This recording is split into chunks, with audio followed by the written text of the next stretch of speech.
Hey everybody, two EdTech guys take questions and share cool stuff because why would you spend your Friday doing something other than sharing cool ideas and fun and getting it to mix and maybe getting inspired as you go into your weekend, even as you're trying to come down off of another week of this switch to online learning, which is something that at least we're thankful that we can, right? So in terms of thanks, let's say hey to Richard and all of the cool stuff Hello. he is doing at Free Tech for Teachers and practicaledtech.com.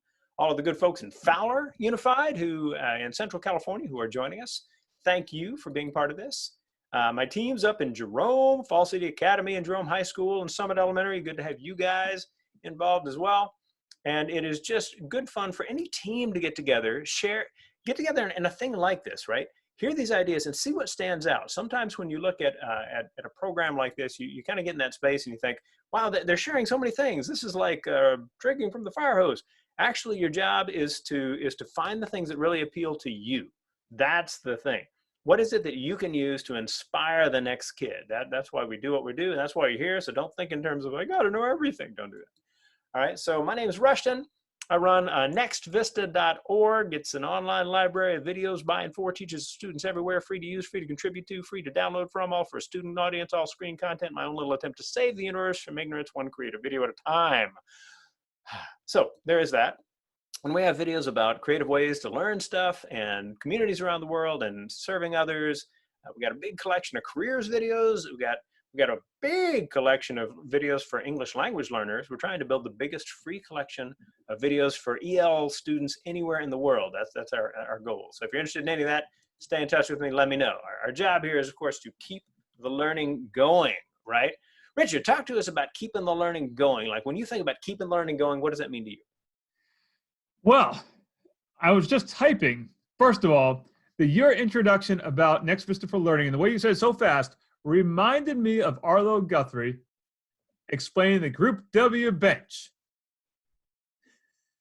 Anyway, keeping the learning going, that's one of the ways you might keep learning going, is just sparking someone's curiosity about what the heck did he just say about Arlo Guthrie, and go off and that little thing. So that's one of the ways that I try to spark curiosity in my kids, is just I think one of the things we'll talk about today, one of the questions we'll talk about today, a lot of people are asking about assessment, talking about assessment, and I'm really in this mindset right now of I want to keep the learning going and not stress my students out too much about that, oh, we got to take XYZ test. Well, let's explore. I'm really about the exploring part. That's how I'm trying to keep the learning going, at least with my students right now, is keep the learning going, explore the topics we're interested in that are relative to my subject area. Very, very cool, and huge style points for the Arlo Guthrie inclusion in the program today.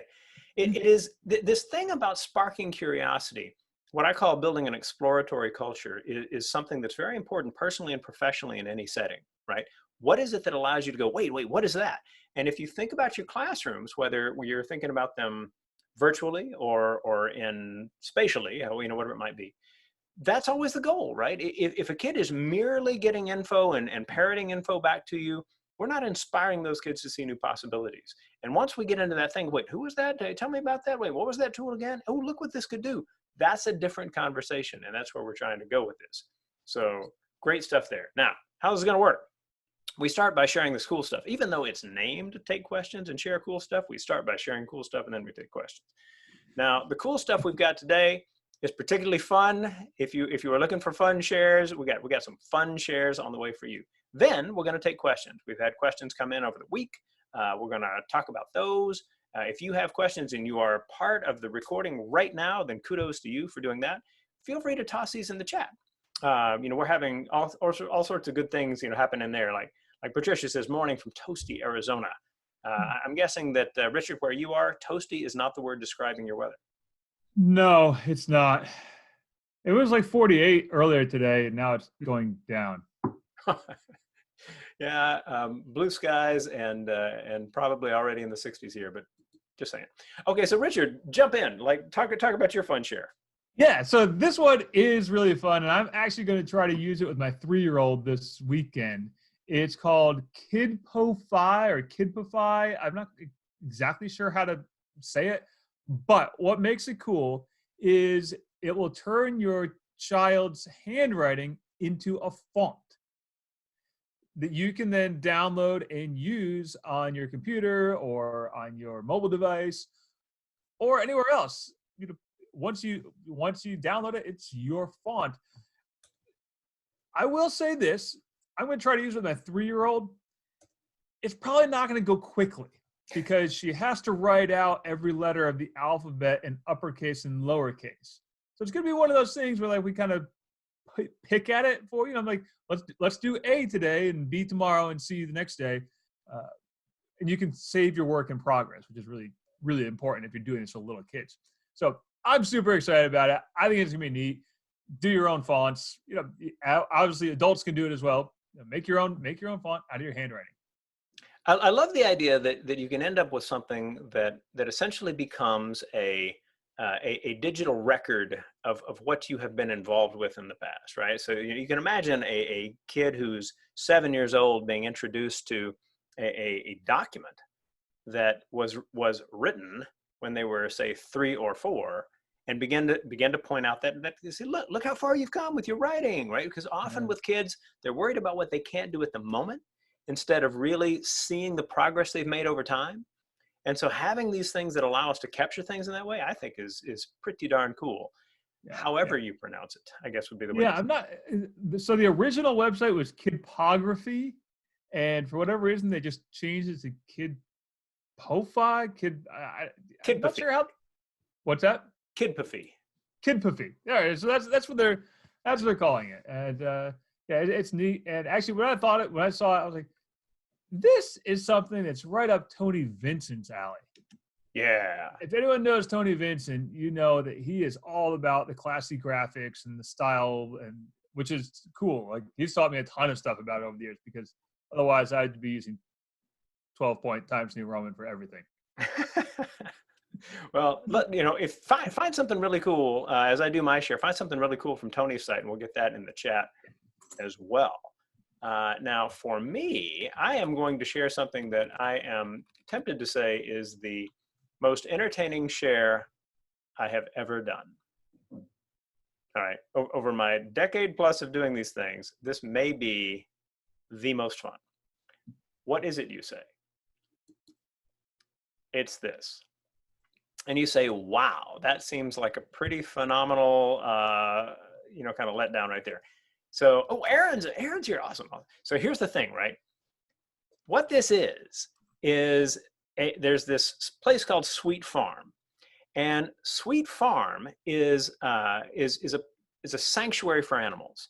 And typically, what happens is maybe you know, a class will go there, or people will go there to meet the llamas or whatever, right? And so you have to go and you pay when you go in, and that's how they fund their animal sanctuary. Well, pandemic, shelter in place, and suddenly they're like, we're not getting any revenue. Somebody in their group says, no, wait, I got it. Here's what we'll do. We'll invite people to have one of our animals join them in their Zoom meeting for like 10 minutes, right? So if you want a llama in your Zoom meeting, you can go to this site and you can get it. Now, so the best part of this, actually a great part of this, is the name. Wait for it. Goat to Meeting. Goat to Meeting, get it. And apparently, right, this is so successful that they're like, hey, you know, so sorry, like we've had like such a huge response to this. We may not be able to get you in your slot, but we're trying, right? so these like totally cool people who just care for animals have run across this wildly successful fundraiser for helping out their animal sanctuary. Now you might stop and you say, okay, that's going to fall into the slightly odd share category for me, but here's the thing. We don't spend enough time getting really creative stuff in front of kids, right? Take a look at this organization. What are they? How do they make their money? What do they do? Well, people come and visit and this kind of thing. Look how they made this happen at this time. When what we do is we show examples of really creative approaches to the world, I think we spark their imaginations in really powerful ways.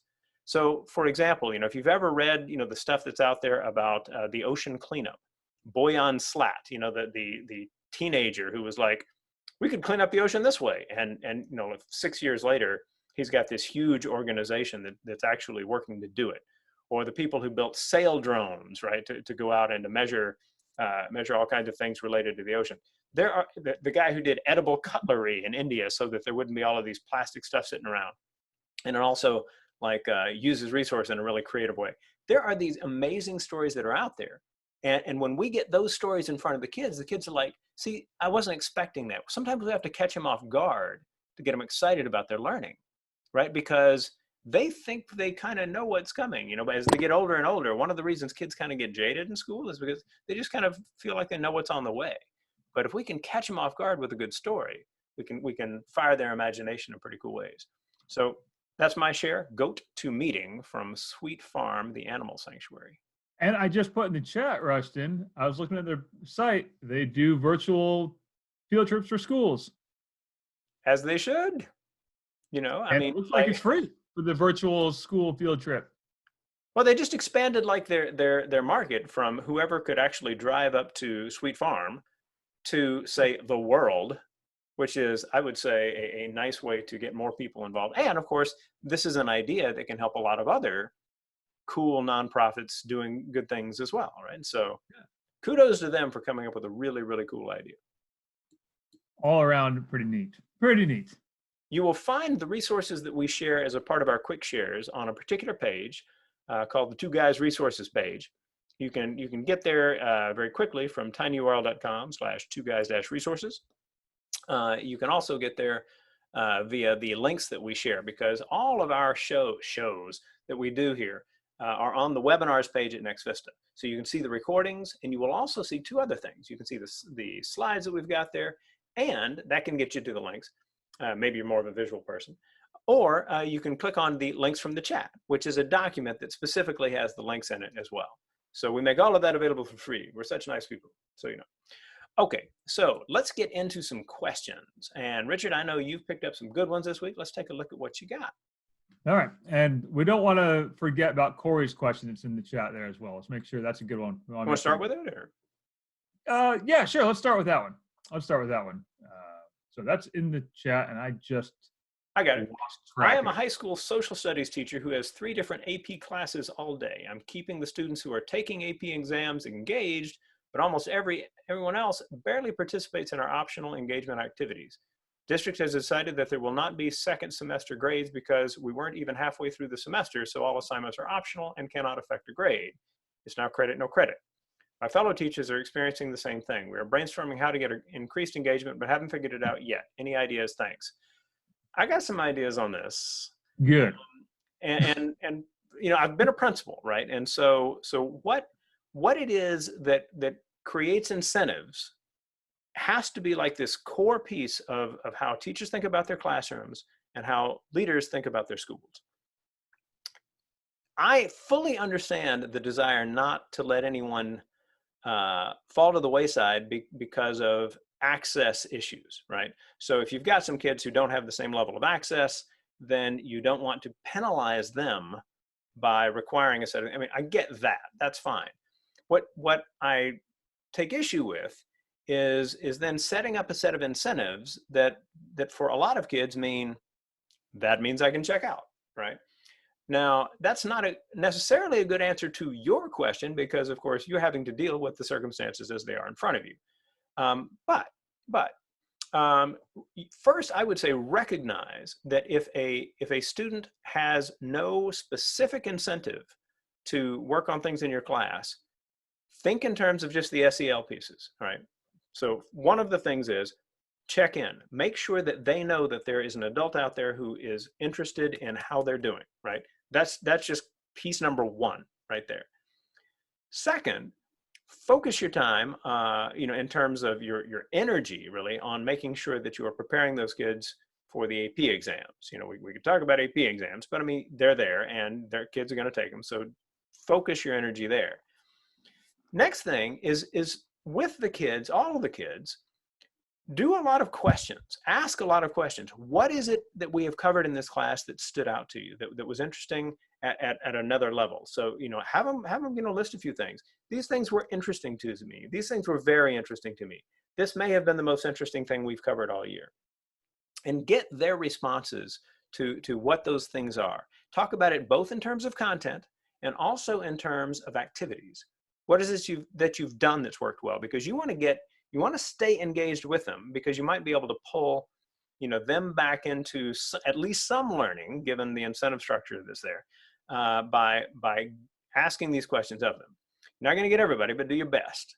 And ideally, you'll come out of this with some really strong ideas about what to do going forward. Remember, we don't know whether we're going to start this fall in person, online, or regularly going back and forth between the two, because there is a shelter in place and then an outbreak and then, stops, all that kind of thing. So we have to be ready for both. And I know that's daunting and perhaps even frightening, right? However, truth is that so many teachers are doing so many cool things right now that the possibilities are there. That was a long answer, apologies for that. But Corey, I hope it's useful to you. Richard, anything you'd add to that? Yeah, I will add that my school is in the same situation, or I'm in the same situation with what happened in our school. Is we were about 4 weeks into second semester, 5 weeks into second semester, and then we were all sent home. So what's happened to us is students who are in courses that were year-long courses, their grades are going to be based on whatever happened in the first semester and up into that first, we call them eligibility checks, that we have every 3 weeks. Okay? So they're based on there, and then they said students can improve their grade from there, but they can't decrease their grade from that point. And so everything else is, again, pass, fail, you did it, you didn't do it sort of thing. So that, fortunately, in my case, 92% of my students want to be in my program. I teach computer science. They all have to apply and sign up to be in the class. One or two kids who ended up in the class and they were like, oh, this isn't really what I thought it was going to be. And I had to do a lot more cajoling with them, but for the most part, I'm lucky in that way.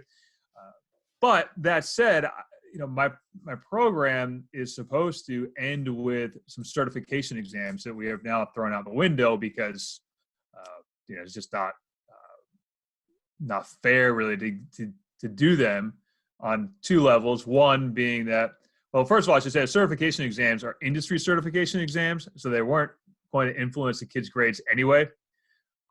But they're also really expensive to take. We pay about $300 per seat for kids to take the industry exams. So, we just said, well, we're not going to do that because we can't prepare them. You could order a lot of pizzas for students with that saved money, by the way. Yeah. My budget for exams was like $4,800, somewhere around there. I can do the math in my head a little bit better, I guess. About $4,800. Sorry. For exams, right? So obviously we're saving that money. All that to say, I have a lot of colleagues who are not in the fortunate position that I'm in, who are teaching history or teaching science, and now are making a ton of phone calls to try to keep kids engaged. And some of the ones that are reporting success, at least in our staff meetings, are the ones who are, like you said, trying to ask a lot of kind of interesting questions and then letting students explore. Really letting students say, kind of letting explore on their terms. I have one colleague who's doing something with TikTok. And so, kids are making TikTok videos about their biology class, right? Like things like that are, trying to engage kids in a little different way that you might not, you wouldn't ever grade a TikTok video, I don't think, anyway. So, this is, a good opportunity to dabble and experiment with those other things. Cool. Let's jump on some of these other ones. I'm going to read one we got from Brenda. We are strictly online right now, as are most schools. Our LMHP has asked how to go about scheduling appointments with students without breaking confidentiality.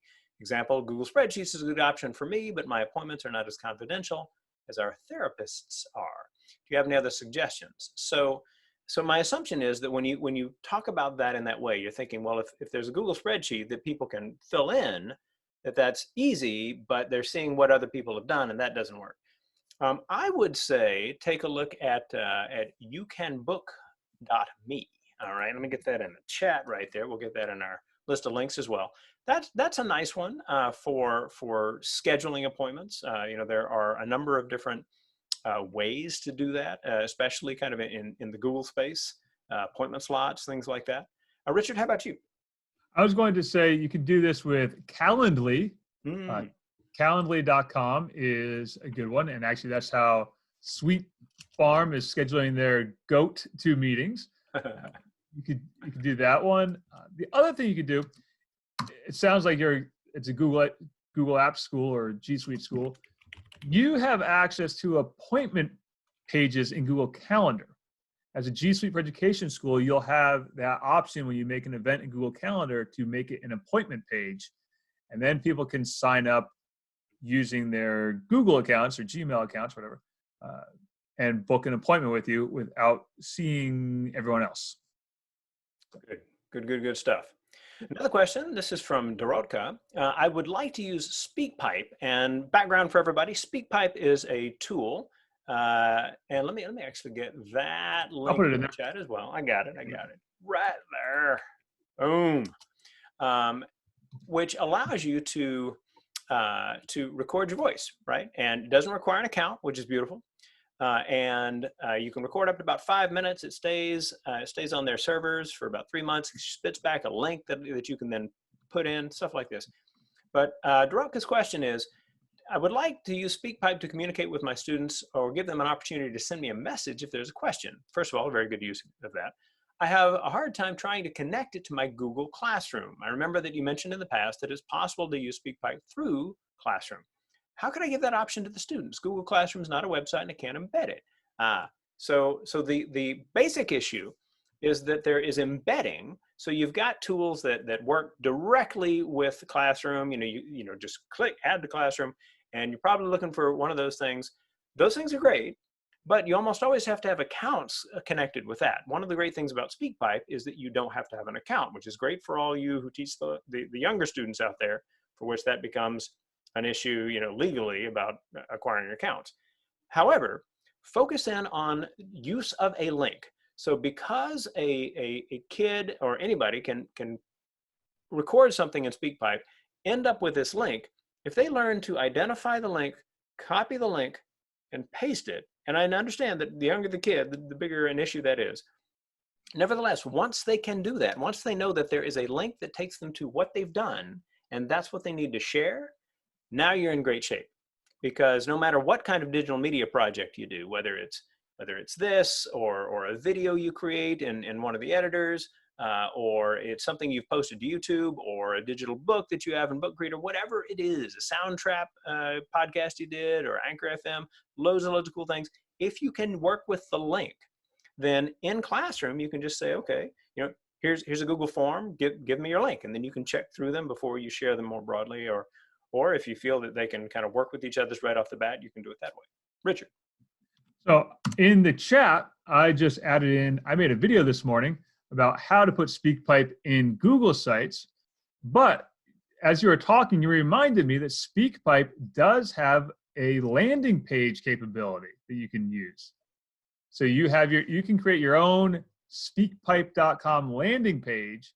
You just put that link in Google Classroom, and then your kids can record directly by just clicking that link.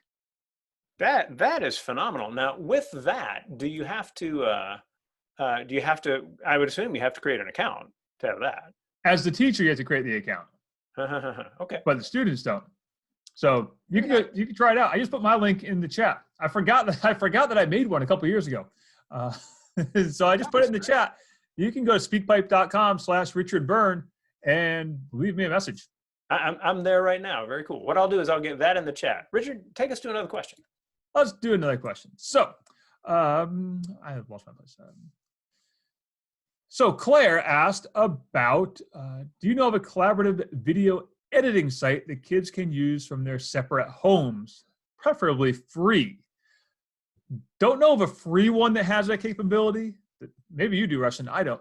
But WeVideo does have that capability in their paid plan, and their paid plan is actually relatively affordable.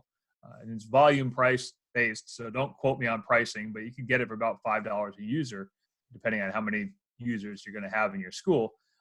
My district has, I think, 800 licenses, so we've got a lot. But that's the one that I'd use because you can do that remotely. Yeah, I would say that first of all, WeVideo is probably the most sophisticated online video editor out there, and a really fine tool. You can also do some collaboration in Adobe Spark. Now that's a different kind of video, but especially if what you're trying to do is get people from not doing video to planning videos together to much more sophisticated stuff, that might be a nice step along the way. And then also think along these lines. You've got loads of collaborative possibilities with Google Drive, right? So if you take just slides and you begin to say, all right, let's plan a set of Google Slides that will become a video.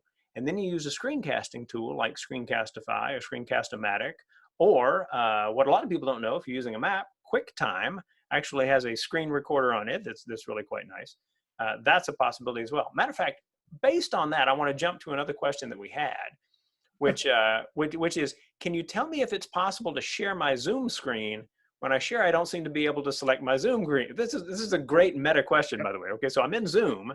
I can't share my Zoom screen because Zoom is built not to show that when you're doing that, which makes perfect sense. Now, there's a couple of ways about it. One way is to use a different screencasting tool to get that and then to share that as a video.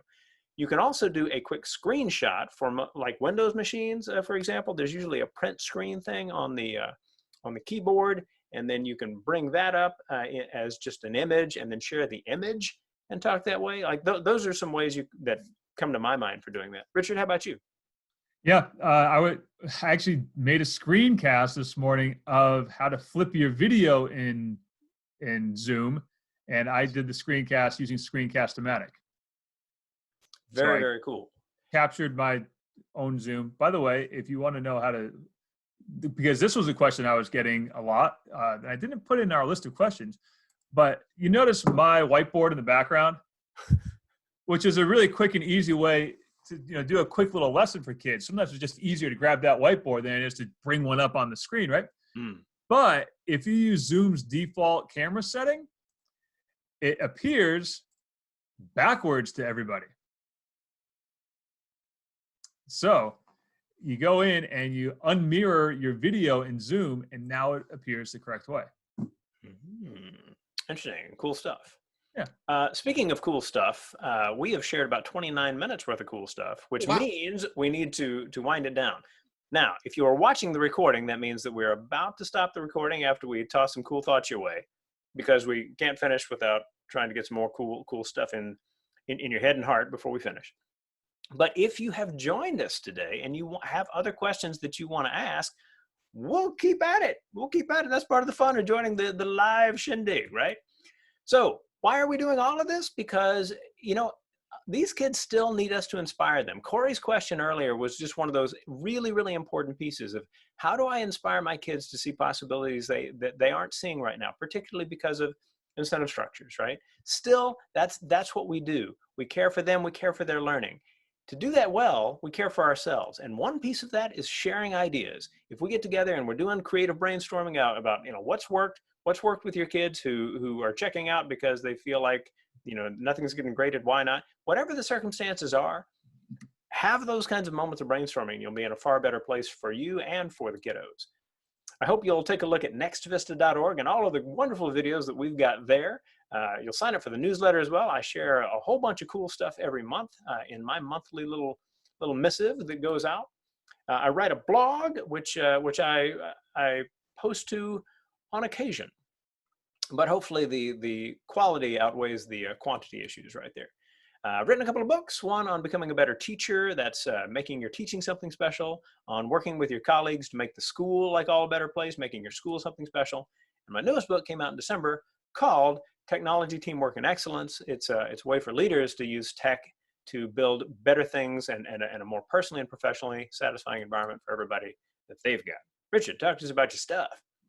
All right, so what am I working on? I am currently still working on updating the Practical EdTech Handbook and adding in a section on accessibility. That part's actually written. I just need to now incorporate it into the next part.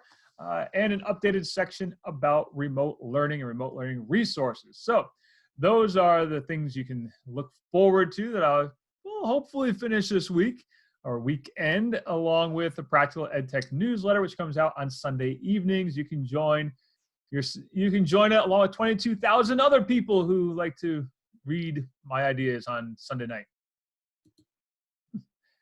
Or go to my YouTube channel where I have a whole bunch of videos on a whole bunch of stuff. If it's Google related, I've probably got a video about it. If it's not Google related, I probably have a video about it too. I've been making videos there for 10 years, got 1,200 videos. And if you really like it and you're a coffee fan, you can buy a coffee mug that I just made called Drink Coffee, Teach Better. Very nice. Guys, thank you so much for joining in. Our goal every week is to share ideas with you in a way that gets you inspired about possibilities, but also just allows you to have a little fun. And if you're one of these people like me, you're on Zoom meetings like seemingly constantly, talk to the people at Sweet Farm about Goat 2 meeting. You might need one of their goats or their llamas to enrich your next shindig, because why not? And it goes for a good cause.